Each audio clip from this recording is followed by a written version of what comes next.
নানা নাটকীয়তার পর 2026 টি-20 বিশ্বকাপ খেলতে না পারা বাংলাদেশের গল্প এখনো আলোচনায়। বিশ্বকাপ শেষ হয়েছে 2 মাস আগে, তবু সাবেক বর্তমান ক্রিকেটারদের সমালোচনা থামেনি। তবে নতুন সিরিজের আগে অধিনায়ক লিটন দাস জানিয়ে দিলেন দল এখন সামনে তাকাতে চায়। তার মতে সেই অধ্যায় পেরিয়ে এসেছে সবাই, আর ওই সময় খেলোয়াড়রা অন্য টুর্নামেন্টে নিজেদের সেরাটা দেওয়ার চেষ্টা করেছে।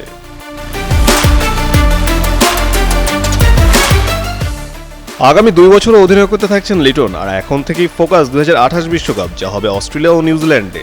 Wow, so clean. ডায়লগস মানে ক্লিন, ক্লিন মানে ডায়লগস।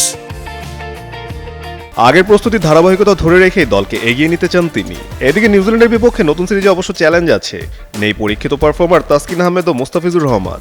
তাদের বিশ্রাম দিয়ে সুযোগ দেওয়া হয়েছে নতুন পেসার আব্দুল গাফফার সাকলাইন ও রিপন মণ্ডলকে। লিটনের ব্যাখ্যা, সামনে বড় সূচি থাকায় সিনিয়রদের ফিট রাখতে এই সিদ্ধান্ত। সব মিলিয়ে বার্তা পরিষ্কার, পুরনো বিতর্ক নয়, এখন লক্ষ্য সামনে এগোনো আর বিশ্বকাপের প্রস্তুতি।